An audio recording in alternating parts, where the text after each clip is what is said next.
సాయి కృష్ణ కేసులో constables custody ముగిసింది. 5 రోజుల పాటు కానిస్టేబుల్స్ను ప్రశ్నించారు సిట్ అధికారులు. 4 కానిస్టేబుల్స్కు ప్రభుత్వ ఆసుపత్రిలో వైద్య పరీక్షలు పూర్తయ్యాయి. ప్రస్తుతం వారిని న్యాయమూర్తి ఎదుట హాజరుపరిచిన పోలీసులు కాసేపట్లో జైలుకు తరలించనున్నారు.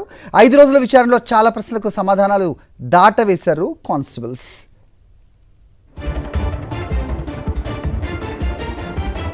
ఈ అంశంపై సమాచారం మా ప్రతినిధి సురేంద్ర ఇస్తారు. సురేంద్ర, 5 రోజుల విచారణలో ఏం తేల్చారు సిట్ అధికారులు?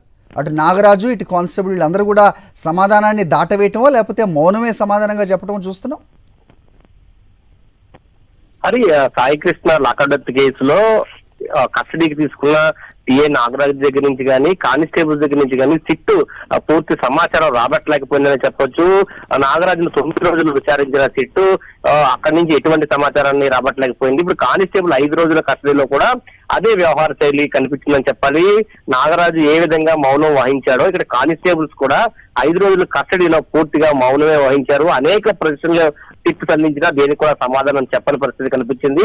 ఈ రోజు కస్టడీ ముగియడంతో ప్రభుత్వ ఆసుపత్రిలో వైద్య పరీక్షలు నిర్వహించిన అనంతరం న్యాయమూర్తి ముందు హాజరుపరిచారు. న్యాయమూర్తి యథావిధిగా మళ్ళీ జైలుకి పంపించిన పరిస్థితి అయితే కనిపించిందని చెప్పాలి. అయితే ఈ కేసులో ప్రధానంగా అనేక ప్రశ్నలు అయితే కానిస్టేబుల్ ముందుంచారు. సాయి కృష్ణను ఏ కేసులో విజయవాడకి తీసుకొని వచ్చారు, లాకప్ డెత్ అయిన తర్వాత మృతదేహాన్ని ఏం చేశారు, సాయి కృష్ణ స్టేషన్ నుంచి బయటకు తీసుకెళ్లారు, ఎక్కడికి తీసుకుని వెళ్లారు, సాయి కృష్ణ కేసులో ప్రైవేట్ వ్యక్తి సురేష్ ఎందుకు ఇన్వాల్వ్ అయ్యారు, దాంతో పాటు సెటిల్మెంట్ కోసం ఎందుకు ప్రయత్నించారు ఆ కుటుంబంతో, సాయి కృష్ణ మేనమామ తోటి ప్రైవేట్ వ్యక్తి సురేష్ తో కలిసి కారులో వెళ్లి ఎందుకు బేరాలాడారు, ఇటువంటి అంశాలు 1, 2 కాదు దాదాపు 40 నుంచి 50 ప్రశ్నలు అడిగినట్టయితే మనకు తెలుస్తుంది. అయితే ఈ అన్ని ప్రశ్నలకు కూడా కానిస్టేబుల్స్ ఎక్కడా కూడా సమాధానం చెప్పలేదు. సిఏ నాగరాజ్ ని అడిగినప్పుడు కానిస్టేబుల్స్ మొత్తం తెలుసు అంటూ కూడా నాగరాజ్ చెప్పారు.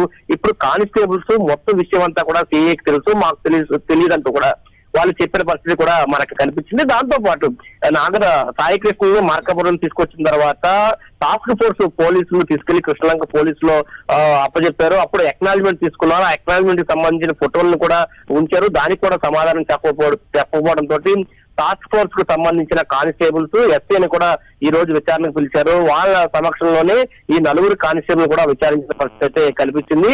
పూర్తిగా ఈ కస్టడీలో అంటే ఆ 9 రోజులు నాగరాజు కస్టడీ కానీ 5 రోజులు కానిస్టేబుల్ కస్టడీలో కానీ ఎటువంటి సమాచారాన్ని సిట్టు రాబట్టలేకపోయిందనేది మనకు సమాచారం అందుతుంది.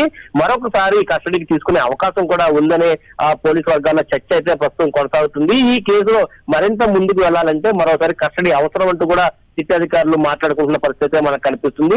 ప్రస్తుతం 5 రోజుల కస్టడీ ముగిసిన నేపథ్యంలో మళ్ళీ తిరిగి న్యాయమూర్తి ముందు హాజరుపరచడం, మళ్ళీ తిరిగి జైలుకి అయితే పంపించే పరిస్థితి అయితే ఉందని చెప్పాలి. హరి. Okay, alright Surendra.